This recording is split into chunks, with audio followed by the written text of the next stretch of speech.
11, 10, 9, 8, 7, 6, 5, 4, 3, 2. What a fight! I think Corona won it. Juan, the Hispanic causing panic, Lascano.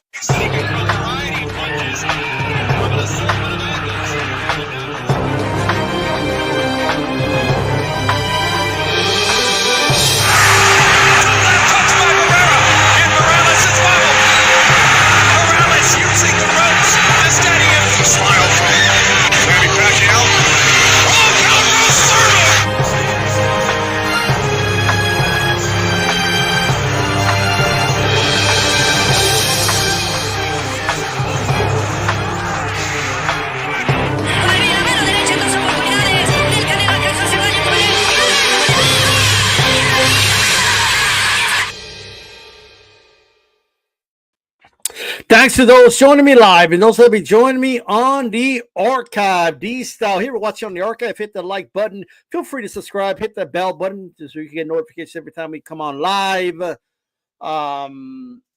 Did briefly talk to Calix a little bit, and we're working on a date that can work for everybody so we can start doing the shows exactly. But let's go ahead and get this started. I just want to do this video and put this out there. Right, because we have individuals out here that are just saying things, and maybe they mean right, and maybe there's things that they know. Maybe I don't know, but we're gonna analyze this from, like we're not gonna go into the weeds. There's gonna be other videos where we're going into the weeds, believe me. But just some generalities that I want to address, right? And this is very, very important. And I do believe that it's very important that everyone gives their takes here. The fighters, I want to hear what fighters have to say about this. I really do. Of all levels. I want to hear what not only the established fighters that already signed to big promoters and how they're doing. I want to know what your run-of-the-mill, just your average guy who hasn't had his opportunity, is still working a second, maybe third job, does his road work, then goes, hits the road, jack over to his job, gets out of his job, hits the gym, goes straight to bed, wash, rinse, repeat every single day, right? I want to know what fighters in general think. I want to know what managers think. I want to know what promoters think. And there's a lot of people giving their opinions on this. But what is very, very important is, what do the fans think? That's what, what is your role as a fan, and what do you want out of this sport? That's what's important to me, right? And it's very important because, look, we live in an age now where fighters, not all of them, of course, but they speak very negatively about the fans, right? You got Andre Ward with a "woe is me, woe is us," the fighters, always lecturing, talking down to the fans. There's a lot of podcasts like that nowadays, right? You have fighters like Shakur Stevenson, who, because the fans are saying we want you in more exciting fights, after there's a pay to fight, he gives everybody the finger and says, "Fuck y'all." Like, this is what we have, right? Well, we have boxers that make fun of fans for not having the money they have, and then look at us, you have to work a 9 to 5, like I've seen Tank Davis do before. So obviously fighters are going to look out for themselves. I have to look out for my best interest as well as a boxing fan, is what I need to do, right? And I have all the respect in the world for fighters, and I have all, believe me, but our sport, the sport that we love, has a lot of issues right now. And obviously the Ali Act isn't fixing these issues. All right. First and foremost, shout out to Shushan Boxing in the building. All right. In the ring with Christine, Jesus M, all that, right? Now, this is a message to all the fighters. I want to, like any fighter listening to this, you can't have it both ways. You can't tell me, "Oh, we don't give a fuck what the fans think anyway. We're going to do what we want anyway," right? But then get mad when fans speak out and give their thoughts on what they want, right? So it's just what it is. Like, I'm just going to lay this out there. And you would think the things I'm about to say are anti-fighter, and they're not, quite frankly. I am pro the fighters. What I'm not is pro 1% of the fighters. I'm not just pro a couple of the fighters that I like and fuck everybody, all the other fighters. I don't give a shit about any of them. That's not what I am. Okay? I'm not just pro the A-side fighters. I'm pro all fighters. So we're going to go over some things here that supposedly, like the Ali Act is supposed to be protecting, right? What that the Ali Act is supposed to be doing. And we're going to do a survey says, right? We're going to do a survey says, and we're going to like really look into it and analyze, like, is the Ali Act really doing these things, right? Is it really doing it? And is amending the Ali Act really a bad thing, or have you just been programmed to believe that it is, right? Here's the first thing we need to do, first order of business. Every time I see something defending the Ali Act, they have an image of Muhammad Ali. Let me just make this very clear to everybody. The Muhammad Ali Act has nothing to do with Muhammad Ali. Muhammad Ali is a legend of the sport. Muhammad Ali is probably the most popular and most beloved boxer in the history of the sport. In fact, I think he's the most beloved athlete in the history of the sport. So obviously, when I want to defend the Ali Act, it's Muhammad Ali. How can you guys be against Muhammad Ali? It has nothing to do with Muhammad Ali. When Muhammad Ali was fighting, there was no Muhammad Ali Act. When he was in his height in the 60s, 70s, no Muhammad Ali Act, right? Oh, but the Muhammad Ali Act wasn't around to protect him. Yeah, because we're trying to get 47-year-old Layla Ali back in the ring, right? A lot of protecting going on, right? We still had Meldrick Taylor boxing well past the 2000s when we could barely understand a word he was saying. We've had plenty of fighters fighting on when they shouldn't have been fighting. We have doctors that don't protect the fighters in the middle of fights when they obviously should be doing it. We have officials that don't obviously do their job properly. We just wheeled out Manny Pacquiao back from retirement. Now it so happened that Mario Barrios was so bad that Pacquiao arguably beat him, right? But spare me but the Ali Act could have protected them. If the Ali Act was around Muhammad Ali, like people seem to believe that somehow Muhammad Ali and his Parkinson's and that the fact that people just love him so much, somehow it's connected, right? Subconsciously, people think, oh, wow, look, Muhammad Ali, he hugged George Bush after George Bush signed it because he wants the fighters to be protected because he wasn't protected, but we're not protecting the fighters today. Like, that's the reality. So spare me the images of Muhammad Ali using the image of Muhammad Ali to defend the Ali Act. And by the way, I'm not necessarily defending or not defending. I'm just going to show you guys that it doesn't even work. All right? Now, the next point I want to make is it only applies in the jurisdiction of the United States of America. It doesn't even apply to all the Americas. It doesn't apply in Mexico. It doesn't apply anywhere else. It doesn't apply in Australia. It doesn't apply in Europe. It doesn't apply like so this idea, like you know what I mean? They may try to follow it but they're not required to do it. It's a federal law in this country. It's not some worldwide commission that's enforcing this thing all over the place. That's another thing, right? I just want to make sure people understand. People need to understand this stuff, right? It has nothing to do with Muhammad Ali. Nothing. Garnering the sympathy of Muhammad Ali and it's to protect the fighters, right? And then believing it's some worldwide. It's not enforced all over. It's only in the United States of America. That's it. I just gave you the example of Meldrick Taylor. Obviously, these fighters weren't really being protected, right? Meldrick Taylor. Let's look him up. Okay. Let's look up Meldrick Taylor. Meldrick Taylor had his last fight in the year 2002. So, like, he still fought. The Ali Act was signed in 2000. All right. Oh, but that like, you know what I mean? And then he fought one time in the United States, another time still within the United States, but in a casino. I'm assuming an Indian casino. But we still fight in Indian casinos today. It's not like they haven't, like, you know what I mean? What are we doing? Right? Oh, but the Ali Act, it's just so many good things this time. You don't understand. The Ali Act, okay, let's go over it. Let's go over the key provisions. If you don't believe me, just put Ali Act, right, on Google or whatever. I'm using Bing. All right?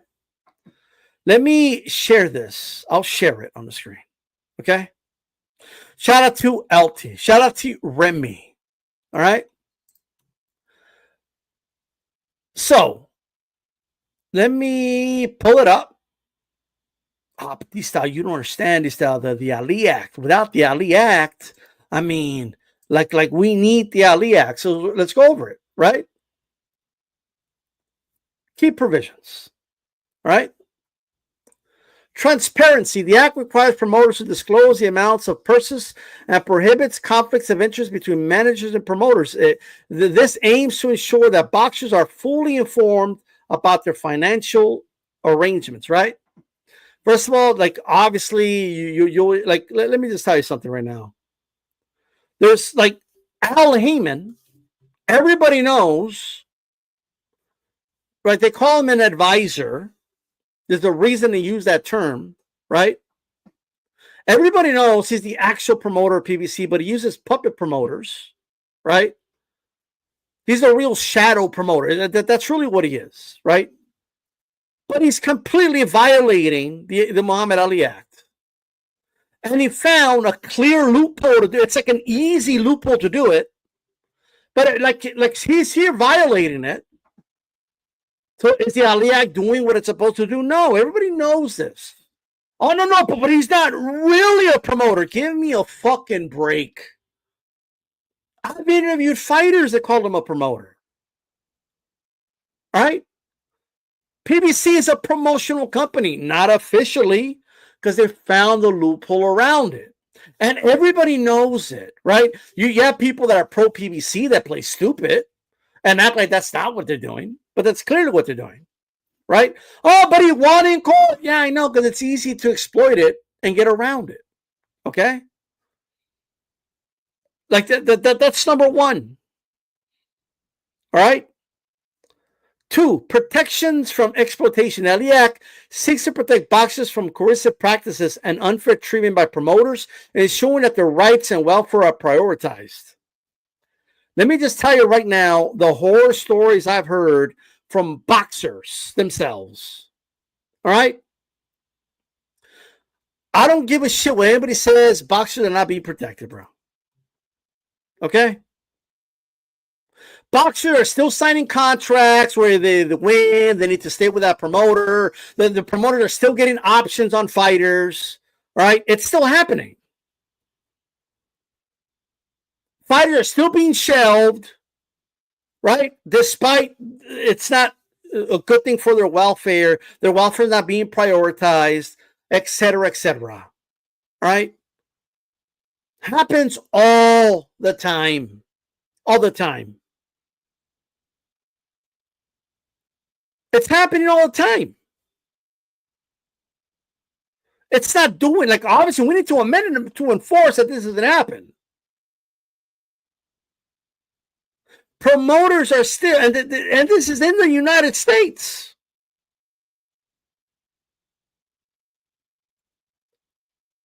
I know of a boxer, she was an Olympian. A promoter gave her a fight. This is an Olympian. And then she was on Twitter asking people, a promoter allowed me to be on their fight card, but I need to find the opponent and pay them. This is what was happening. Oh, but the Ali Act ain't doing jack shit. Okay? And she's on Twitter begging for somebody to find how. Hey, Twitter, help me. Help me find an opponent. H2O, he was just released from MVP. They just threw him out back. Right? They just threw him out back. Whatever. Doesn't matter. Yeah, Muhammad Ali didn't protect him.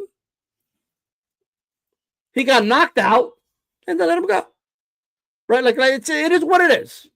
No protection for him. Sorry. It's just is what it is, right? Regulation of the sanctioning bodies.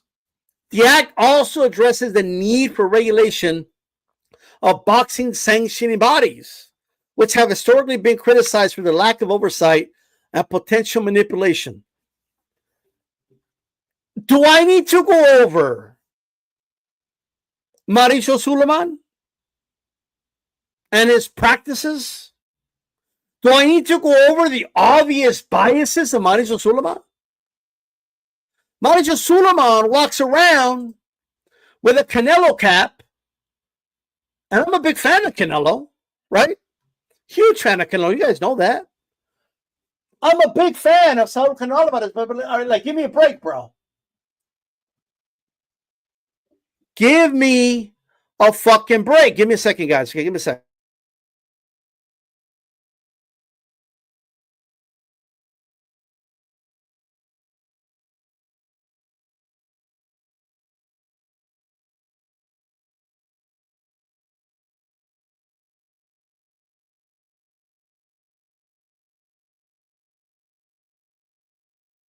My bad, everybody. The lighting was horrible. All right. Like you could still see me because I'm like light skinned as fuck, but like still, you know what I mean? It's like a light bulb still, but still. All right. But like he's the president of a sanctioning body, right? Okay, what was the protection for Bumgarner's opponent? Like Bumgarner had a pharmacy in her system, was busted for 3 anabolic steroids, right? That's some bullshit little stimulant that people still want to talk about Valdez getting caught with. Anabolic steroids. She had a fucking pharmacy in her system. Where was Mauricio Suleiman? What did he do? He exonerated her. What was the Ali Act for her opponent? And her protections. And to ensure that the sanctioning body acted fairly. What was that? They didn't even take away her belts. What was that? And somebody explain it to me.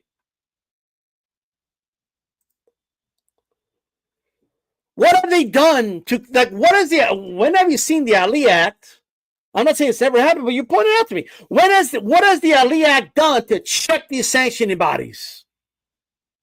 What has it done? You tell me. Can somebody tell me what the Ali Act has done to protect fighters from the practices of the sanctioning bodies? When Virgil Ortiz was ranked number 1 in WBC, he was number 1 in 3 sanctioning bodies, right? And then Keith Thurman just popped up as number 1 because PBC was trying to make a Thurman versus Spence fight. They're trying to make him fight Spence instead of Crawford, right? What was the protections for Virgil Ortiz then? Why did the Ali Act step in? Like, why did nobody enforce the Ali Act?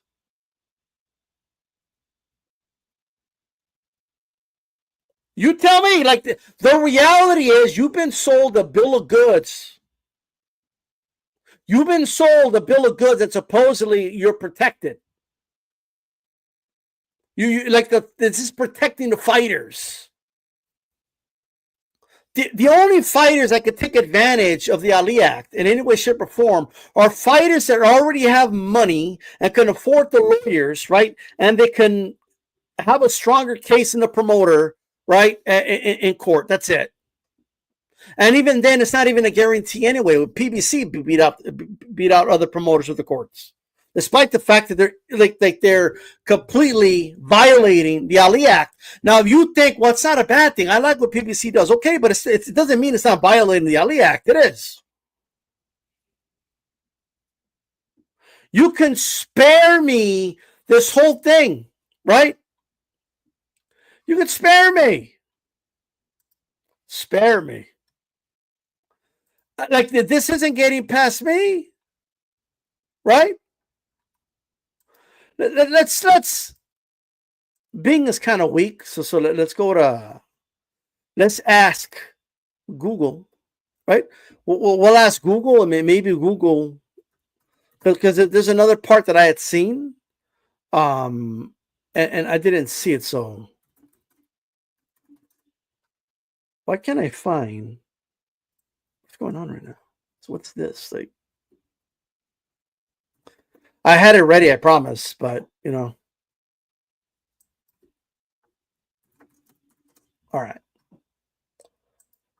All right. So like we got it right here. We got it. We got it. All right. So let's go over it. I want you guys to have an open mind, man. So stop just believing things. All right. Oh, it has Ali's picture on it. Obviously, hey, it's Muhammad Ali. They're getting rid. I can't believe they're doing it. Like, Muhammad Ali has nothing to do with the Ali Act. The Ali Act was signed in 2000.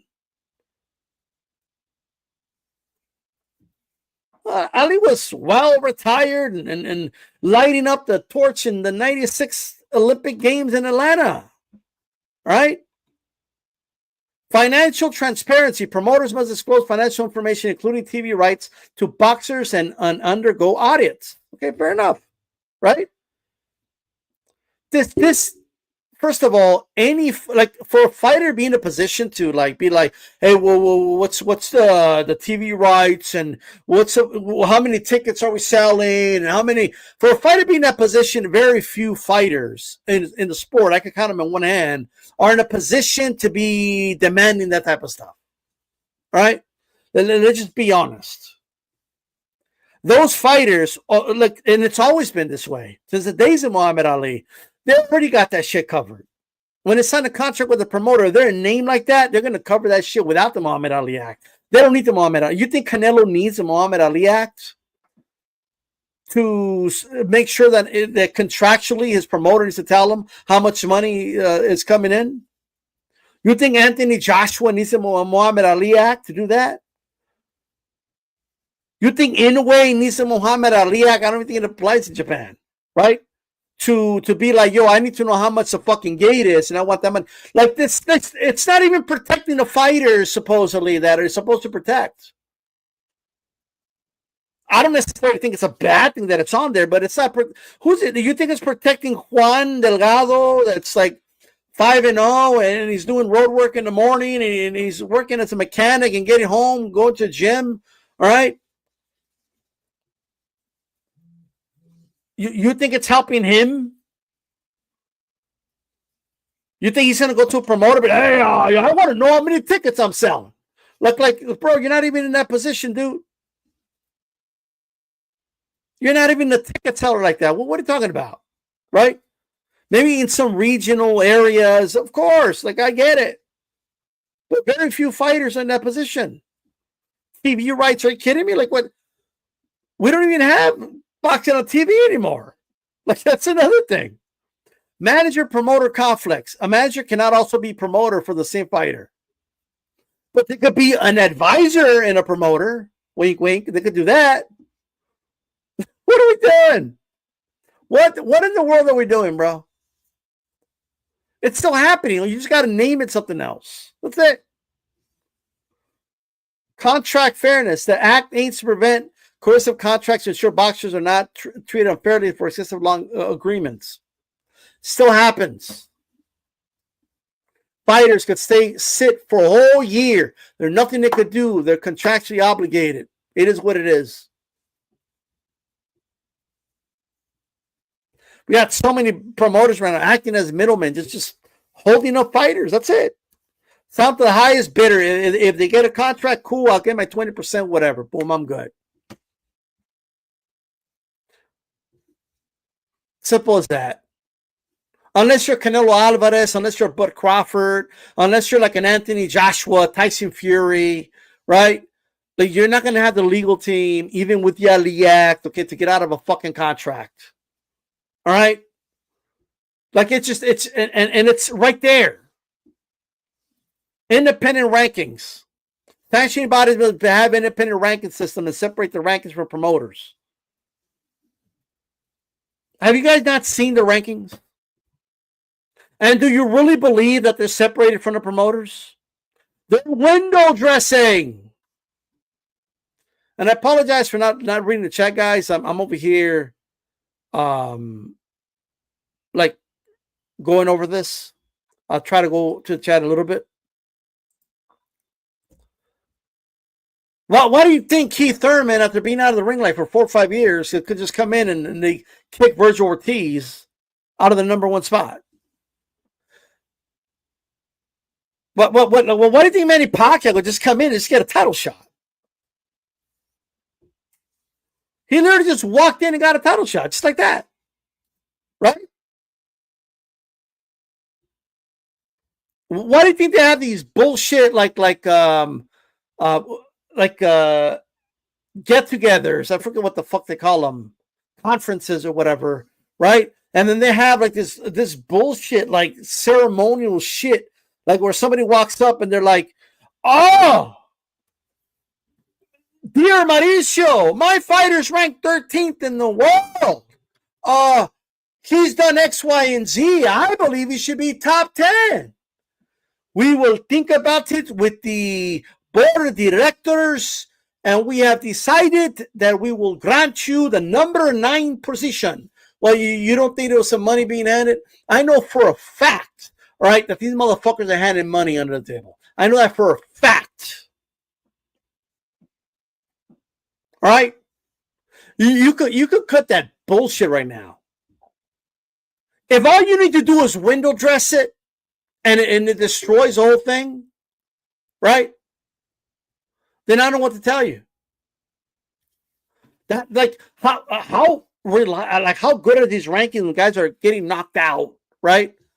When Tim Tszyu got his title shot for the IBF belt, right, against Murazaliev after he lost, right? And I'm a Tim Tszyu fan. Did he deserve that coming off first of all, I mean, like, it's like a domino effect. Did Fundora, after getting knocked out by Mendoza, deserve a title shot, like a unification title shot? No. Did Tim Tszyu deserve one after he got knocked out? No. But why did he do it? Because, because he generates money in Australia, and the promoters, and then they had a little talk, and it is what it is.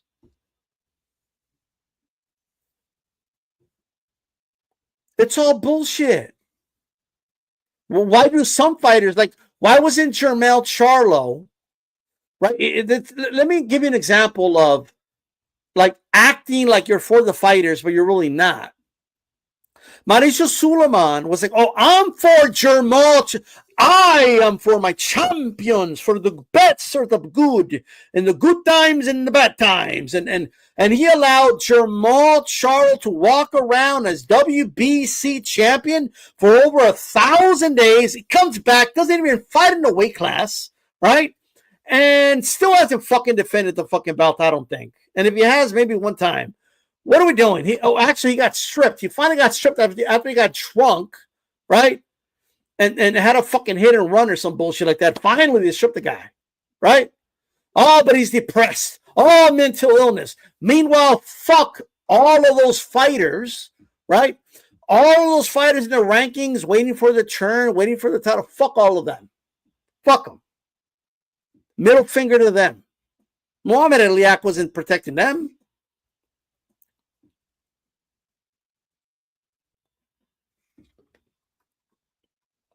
What are we doing? You don't think the promoter, PBC in this case, you fucking well know they're a promoter, right? Didn't have a little bit of a say and sway? Will y'all do Mauricio Suleiman?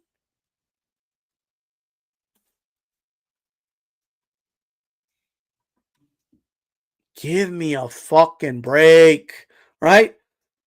State oversight. The act empowers state boxing commissions to better oversee the sport. So what did the Muhammad Ali Act do about Roach scoring a legal knockdown that was not counted by the referee? Actually, let me take that back. The referee started the count and then stopped the count. Tank gives him his back after taking a knee. Tank walks over to his corner. His cornerman gets on the ring apron. Okay, he gets his face wiped off and all that. A little bit of. I was wondering, what would you want? Some grapes, Tank? You want to lay down for a little bit? You want a nice, like, cool towel over your forehead and a little bit of a break? What do you want? You want a lawn chair to chill out for a little bit? What do you need? Here, Tank, have a drink. Come on, it's all good. What do they do about it? Nothing. Did the Ali Act protect Roach? No. It didn't. Right? Has the Ali Act done anything about all the fucking inept and stupid, judging that we've had over the years? No.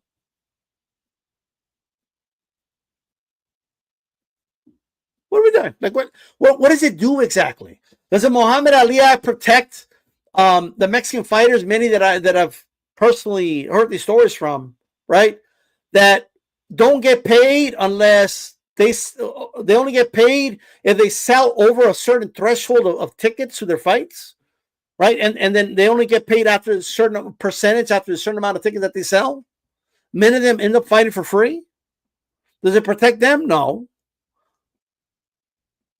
Does the Muhammad Ali Act protect fighters that are like that female Olympian that I told you about? That is told you're not going to have like I'll let you on a car, but you got to find your opponent. You got to pay them. Does it protect them? No. They can't even find an opponent and pay them. You think they're going to find a fucking lawyer to fight that shit? No. Does it protect all the fighters or let them shout and fight once every 15 months? No. What exactly is the Muhammad Ali Act doing right now that you guys are fighting so hard for? What are you fighting about? Like, you're just listening to people just say buzzwords and phrases like, oh, they're going to take away the fighters' rights. Like, what rights are you talking about? Oh, no, they're getting rid of it to exploit the fighters. What are you talking about? Who is it protecting? You're just saying that. Oh, no, they want to make it like the UFC. Is that like a bad thing? Oh, but the UFC fighters, they fight for peanuts. Let me just tell you guys something right now. I want you to listen to me very, very carefully. In the history of combat sports,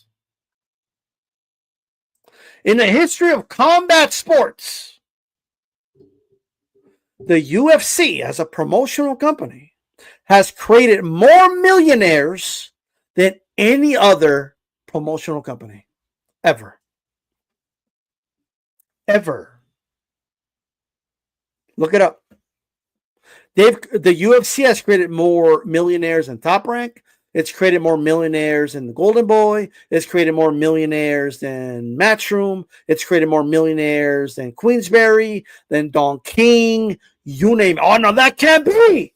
Look at what Canelo made. Like, sure, they never had a fighter that generated money, or actually, let me take that back. That's gotten that amount of money. All right? Sure. But you guys are acting like these fighters are fighting for free or something.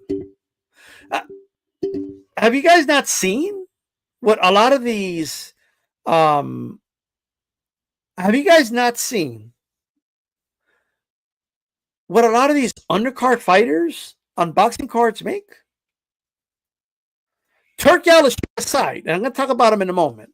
Him aside, Golden Boy cards, Matchroom cards, you name it. When you go down the list, the untelevised card, I know fighters that have become world amateur champions and they're fighting for $1,200, bro.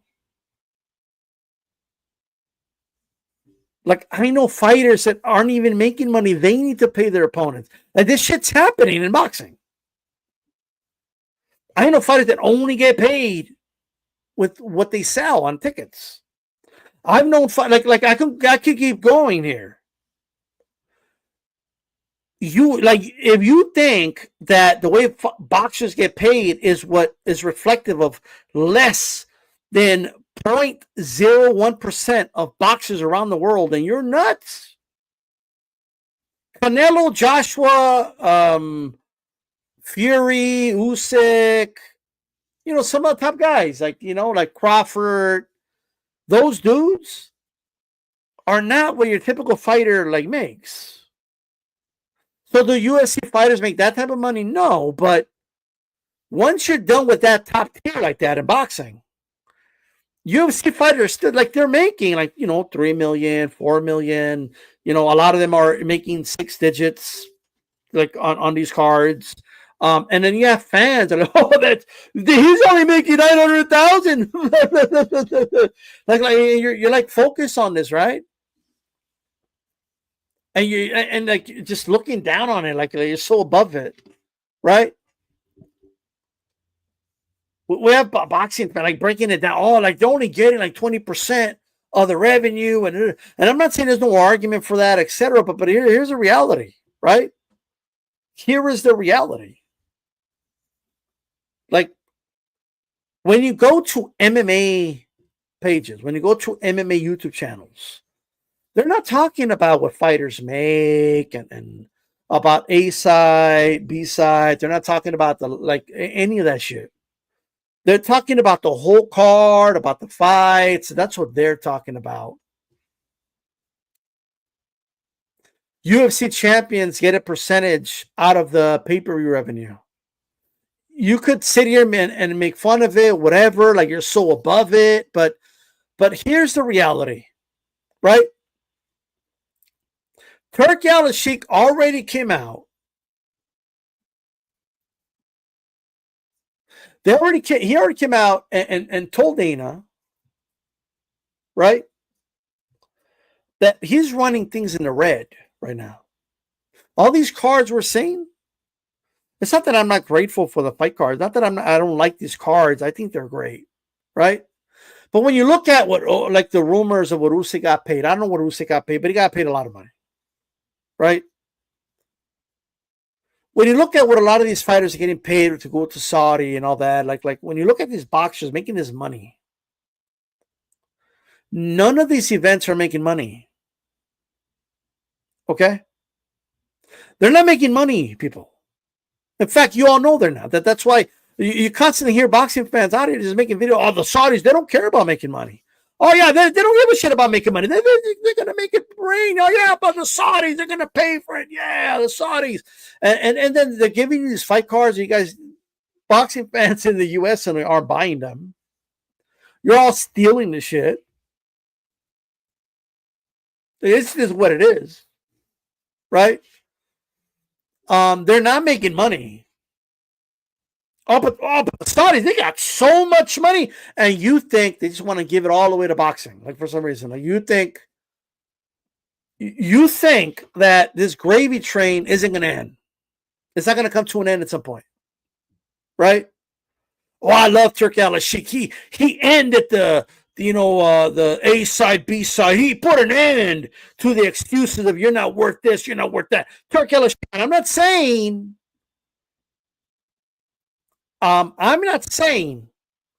that none of that's a good thing as a fight fan. I love it because I'm getting my fights, but I also know it's not sustainable. All right? I'm going to come back to Turki Al-Sheikh.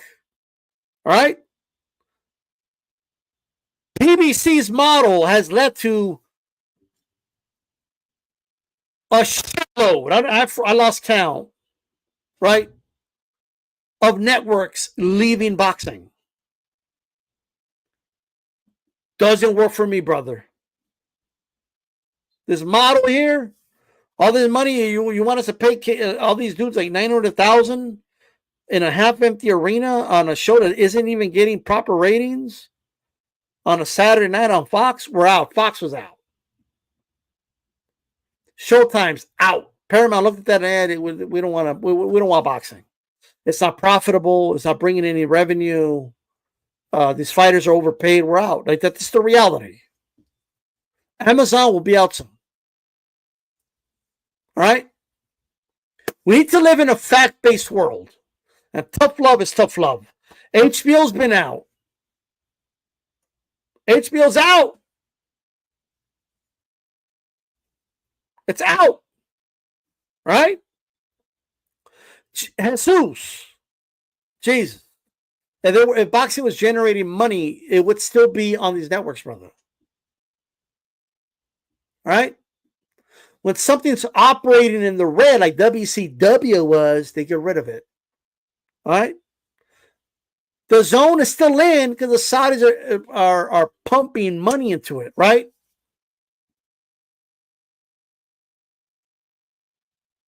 This isn't sustainable. Paying these fighters that outrageous money isn't sustainable. The only fighter that can literally say it right now, yeah, I'm worth what they're paying me, is Canelo. And at some point, at what threshold is it making money, right? Because even for Canelo, who does generate money, does he generate 100 million to pay him 100 million? To pay him 80 million? I mean, I'm not sure. I don't think so. Yeah, but they're subsidized by the NBA, Jesus. That's why. The NBA subsidizes the WNBA. All right? Boxing doesn't get the ratings. It doesn't get the viewership for the most part. It just is what it is. All right?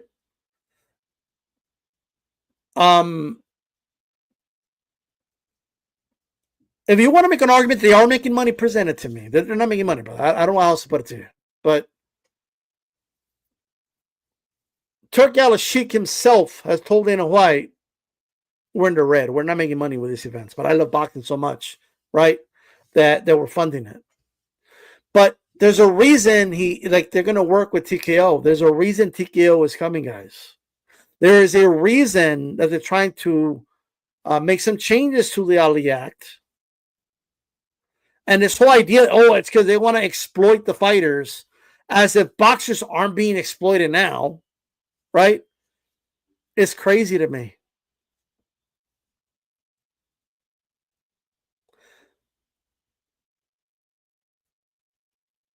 Let me just say this. A lot of these fighters, and you can get mad at me, I don't give a shit what anybody says, are grossly overpaid. Grossly overpaid. Promoters have been getting these TV deals, right? So they have exclusive dates, so they have money to work with. And they've been paying a very small percentage of fighters all this money. And there's been no real return in the investment for the networks, which is why they're kicking boxing out of their networks. And to spoil a couple of fighters, people can feel good about themselves about how boxers, look at what boxers are making. Yeah, in boxing, they get paid $8 million for one fight. Not like the UFC, where they get taken advantage of only making $2 million, right? Well, that model obviously isn't working. Many of them are getting grossly overpaid. And I'll go more in detail, and I'll give detail in other videos, right? And at the end of the day, this has not been sustainable, right? It's not sustainable, guys. I don't know how else to tell you guys. And none of it has to do with the Muhammad Ali Act, right? The sanctioning bodies are supposed to be there to protect the little guy, right? The guy that doesn't have the name, but if they work their way up the rankings, they need to force whoever's champion to fight them and enforce those mandatories. And the reality is they can easily block somebody out if they want to. They can freeze somebody out. It happens all the time. That is their primary function, and they fail at that function more often than not.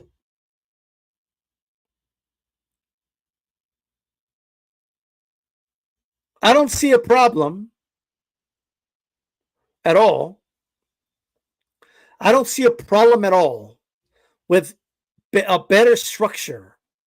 I don't see a problem at all, right? I have my issues with the way UFC runs things. Don't get me wrong, right? I don't think the exact model would work in boxing.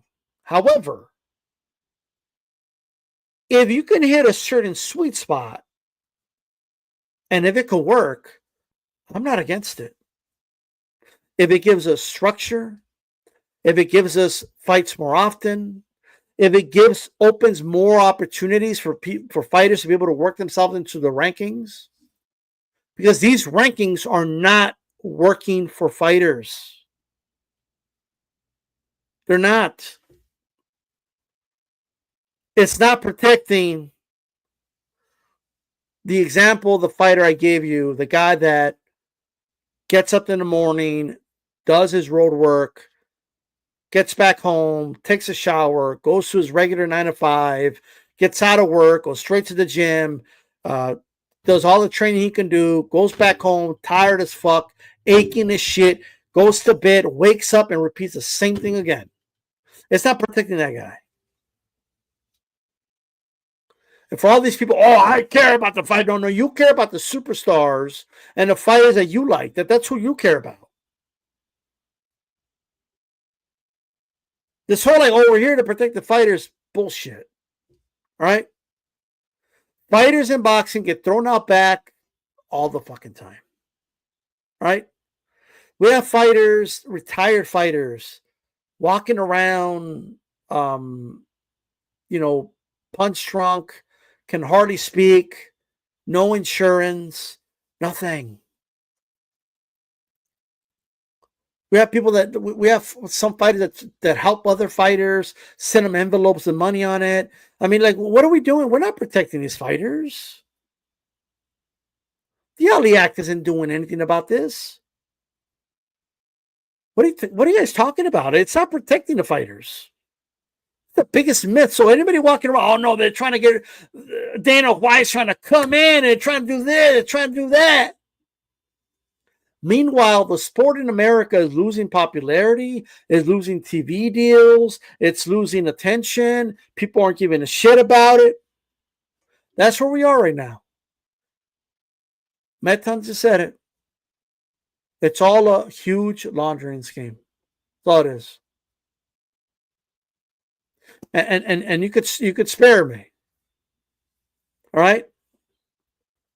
You could spare me.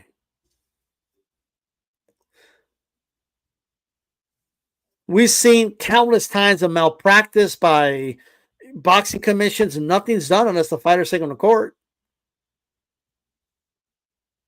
Oh, but the Ali Act. Like, oh, wow, the Ali Act. The Ali Act isn't doing shit. Right? Muhammad Ali fought without the Ali Act. Like, all the great days of boxing, like when we look back, like the 90s, the 80s, the 70s, there was no Ali Act. All right? None. Oh, but the fighters were being exploited. Like, can you find me? Like, of course, you're going to find examples of fighters being exploited the same way they're being exploited today. It's still happening. It's still happening, ladies and gentlemen.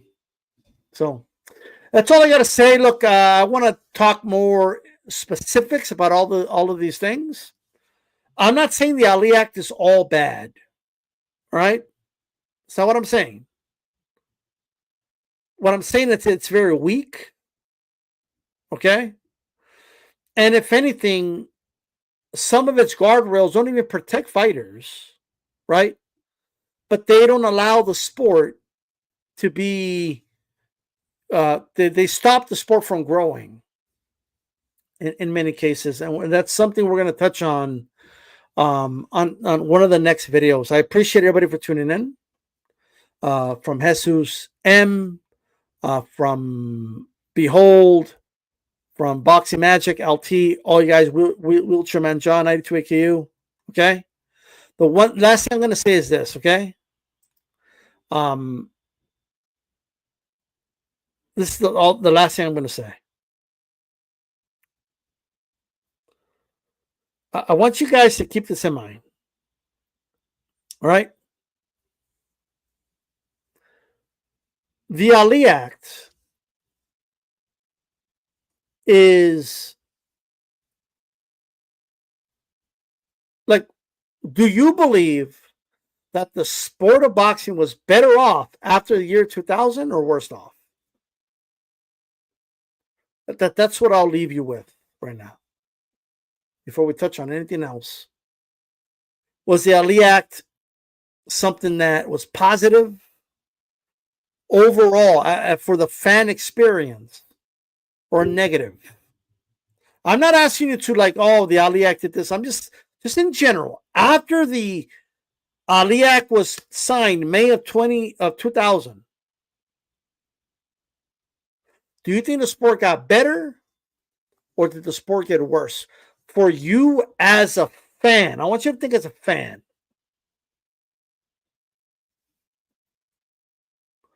That's what I'm asking you. That's all I'm going to say. So we'll leave it at that.